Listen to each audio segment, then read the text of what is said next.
Waktu itu menunjukkan pukul 2 dini hari saat Mira dan Lani harus menjalankan tugasnya. Mereka harus mengantar sampel darah ke laboratorium. Mira dan Lani adalah perawat di salah satu bangsal rumah sakit. Rasa kantuk yang amat sangat terpaksa harus dilupakan. Badan mereka sudah sangat lelah mengingat banyak pasien yang bermasalah malam itu. Selain itu, entah mengapa malam itu rasanya berbeda. Malam terasa lebih dingin dan lebih sunyi. Mira sebenarnya enggan untuk menjalankan tugasnya. Firasatnya mengatakan untuk tetap di bangsal jaga. Namun, sampel ini harus sudah diterima oleh laboratorium. Perjalanan menuju laboratorium cukup panjang. Mereka harus melewati 3 lorong dan 2 persimpangan. Mereka mulai berjalan menelusuri lorong. Benar saja firasat Mira. Belum lama mereka meninggalkan bangsal.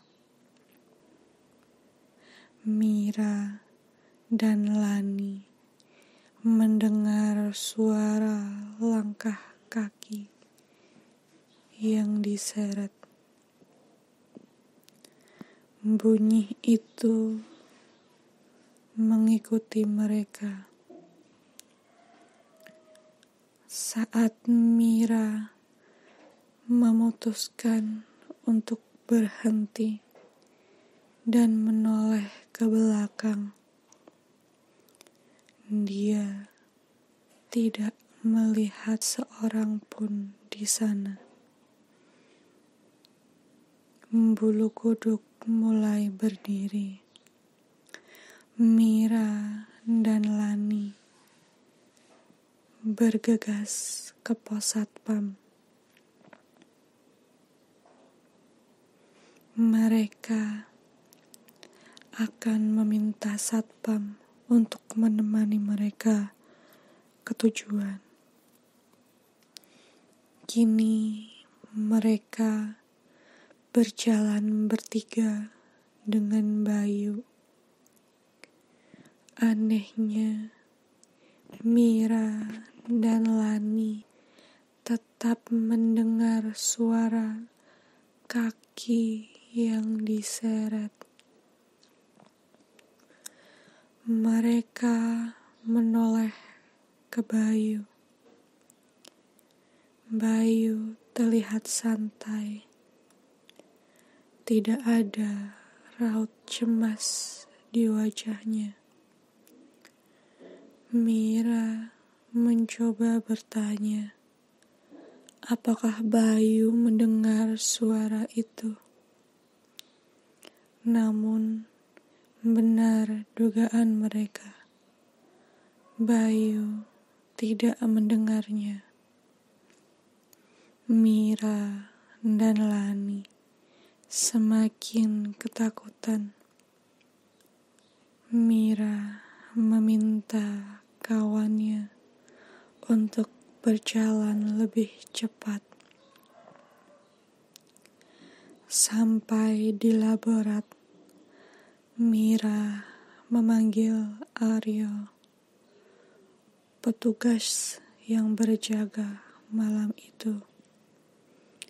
Namun, tidak kunjung ada jawaban dari Aryo. Sampai akhirnya ada suara perempuan yang mengagetkan mereka. Perempuan ini memakai seragam perawat pendek dengan topinya. Perawat itu masuk ke laboratorium. Tak lama berselang, Aryo keluar. Lani bertanya kepada Aryo mengenai siapa perawat itu. Mereka merasa aneh karena tidak ada baju seragam merah seperti itu di rumah sakit. Aryo pun kebingungan. Aryo mengaku hanya melihat Lani saat terbangun dari tidurnya. Mendengar itu, wajah Lani langsung pucat karena dia terus berada di luar bersama Mira. Sedangkan Bayu sudah kembali ke pos satpam. Tidak ingin membuat Aryo bingung, Lani langsung memberikan sampel darah. Cukup lama mereka menunggu hasil dari sampel darah itu. Mira dan Lani bergegas pulang ke Bangsal. Dengan suara itu yang terus mengikuti mereka. Namun, suara itu kini menampakkan wujudnya. Di belakang mereka terlihat suster dengan baju merah sedang mendorong kursi roda.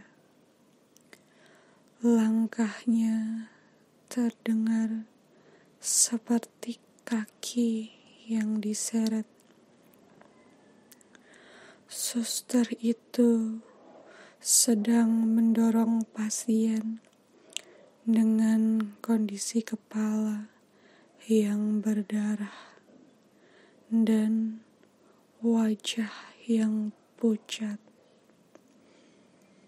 Pemandangan yang aneh karena pasien itu hanya diam saja, seperti tidak merasakan kesakitan. Padahal darah masih mengalir dari wajahnya. Suster itu berjalan ke arah mereka. Langkahnya terasa pelan. Namun, suster itu terasa sangat cepat menghampiri mereka. Mira dan Lani berlari menuju pos satpam.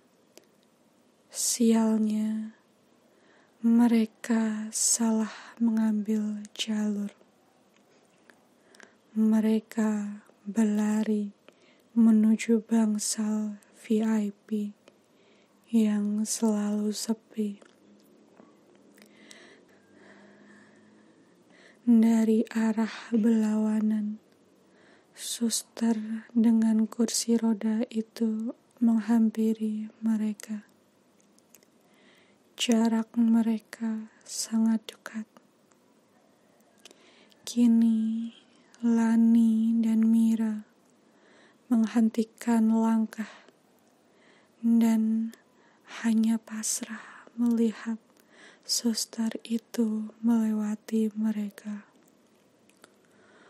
Suara kaki diseret itu sangat mengganggu Mira. Suaranya terdengar keras, seperti di belakang telinganya. Mereka lalu bergegas menuju pos satpam. Bayu terlihat kebingungan melihat Mira dan Lani yang berlari malam-malam menyelusuri lorong. Bayu seperti tahu apa yang terjadi.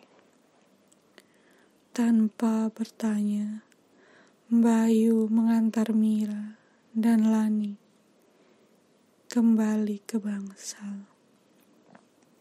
Sampai di bangsal, kini Bayu dikejutkan oleh sesosok perempuan menggunakan seragam PKL. Dia menanyakan suatu arah di rumah sakit. Di balik jendela, Mira dan Lani mengintip mereka. Mira merasa sangat aneh. Bagaimana bisa Bayu berbicara dengan suster merah itu dengan sangat lancar?